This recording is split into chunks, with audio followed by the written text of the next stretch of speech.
Welcome to the Eclectic Thrifter and Crafter, where we thrift and craft with purpose. It's Smalltalk Sunday.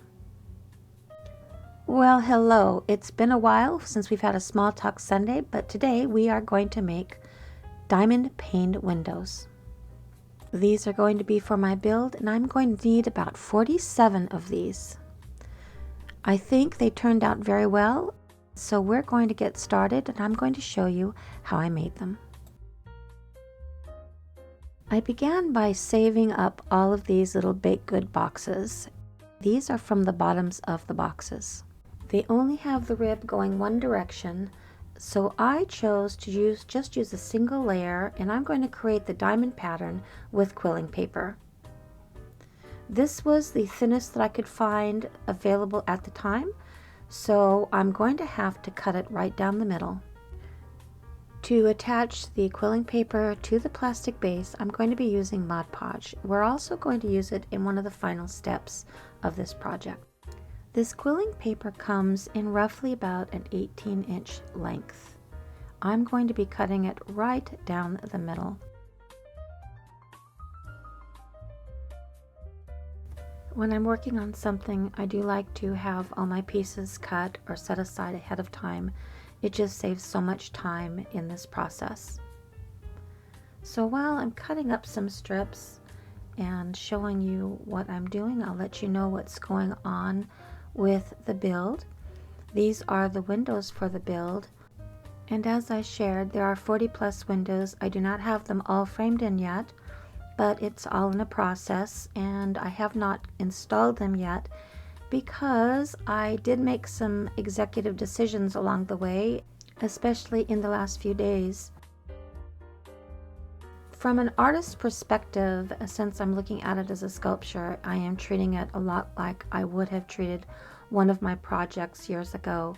If any of you have ever done sculpture or oil painting, you know that there's always a change that you want to make to something, and with this project, even though it's a 1/12 scale build, to me it's a sculpture, and I've been trying to treat it as such, which means there are artistic changes along the way. I added embellishments to the wall and foundation, as well as changing the design of the windows to the towers and the rooftops for the towers. I was not happy with their shape, so 2 new rooftops are ready to be finished. I have not put the paper mache on that yet. I will be doing that this week, and it's going to dry very quickly in this heat. Here are the sheets I've cut from the bottoms of the trays. To achieve that diamond pattern, you're going to want to keep the piece of plastic in a vertical fashion.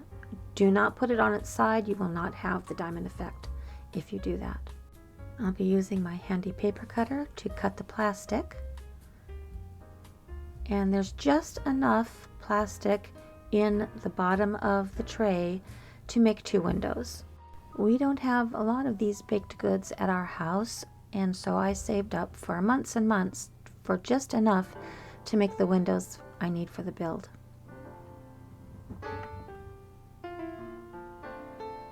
And that's going to be very nice. It's approximately 3 inches. The window project takes a couple of days to complete because of the number of windows that I have to make, and that's not counting the large doors.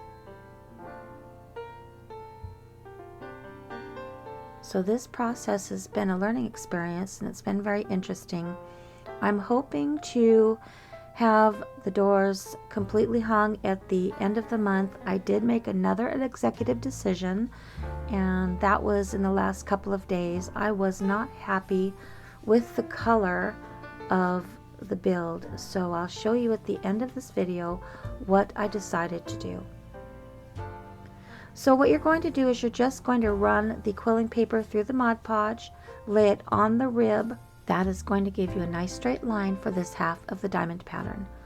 When you go the other way, you're clearly on your own. It rained quite a lot here in the months of May and June. Summer showed up around the 1st of July, and the rain caused a lot of delays because I do not have a workshop of my own, and working outside, it made it very impossible to get a lot of the final things done. So that's what happens. You're looking at your project and you decide to make some changes while you have the chance. And that's what I did.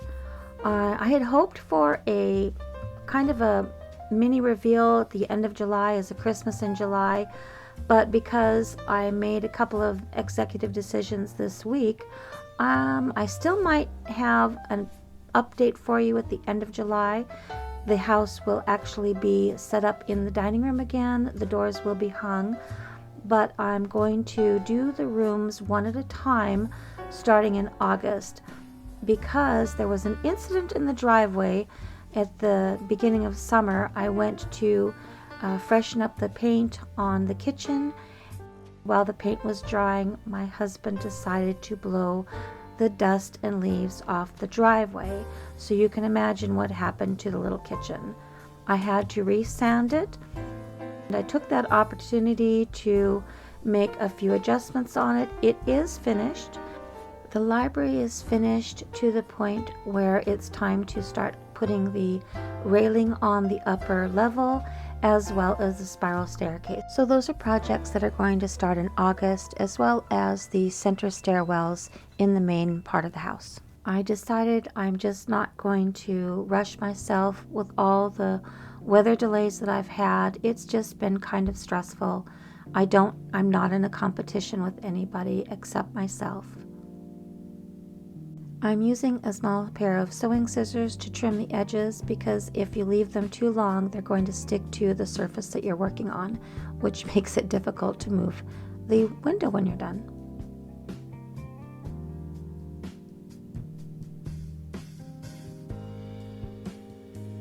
I'm really glad that I landed on this idea of how to make the diamond paned windows. I did want to have the diamond paned windows, and for the longest time I mulled over all sorts of ways to do it, and I finally landed on the quilling paper. I was working out in the garage most of the day. It was 102 outside today here.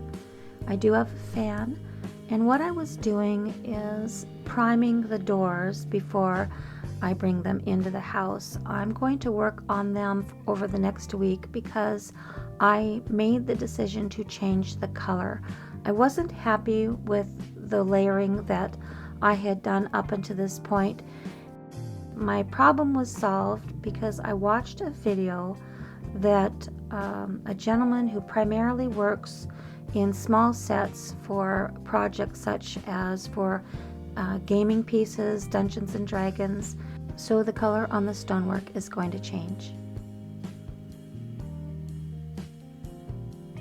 Now we've clipped all of our edges and we're going to let it dry. It doesn't take very long for the Mod Podge to dry. I'm going to put it in front of a fan. I make them in assembly line fashion because it goes faster for me. So we're going to take one that's already been dried and we're going to go the opposite direction with the quilling paper.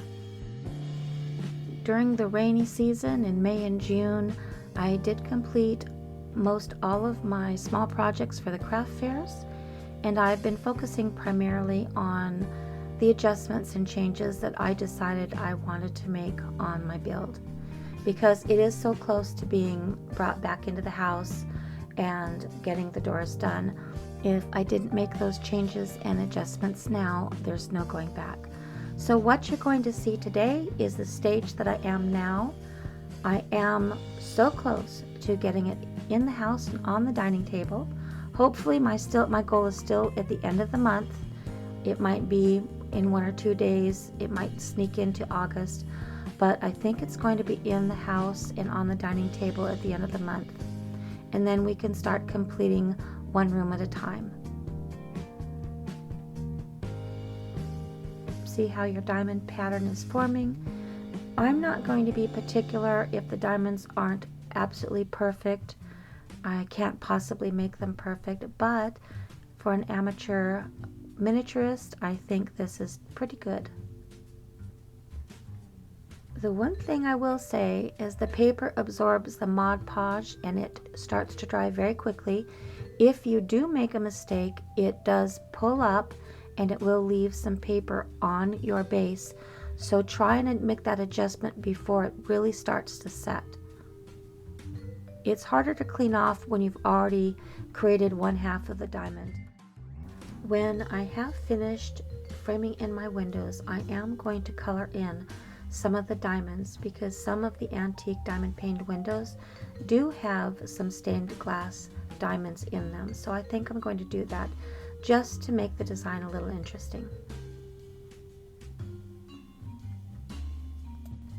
For this last step, we're going to take our Mod Podge and we're going to layer it back and forth over the diamonds.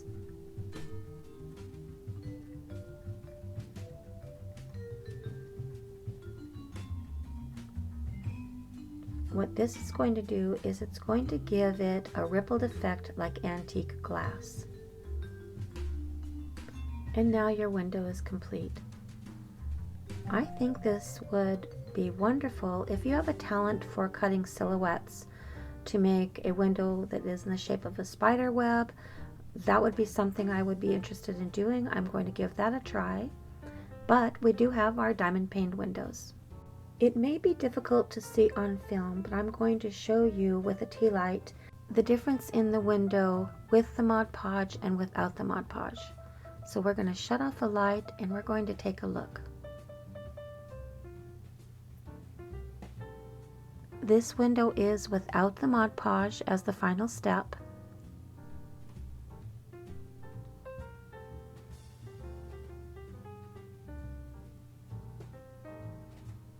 And this is with the Mod Podge as a final step.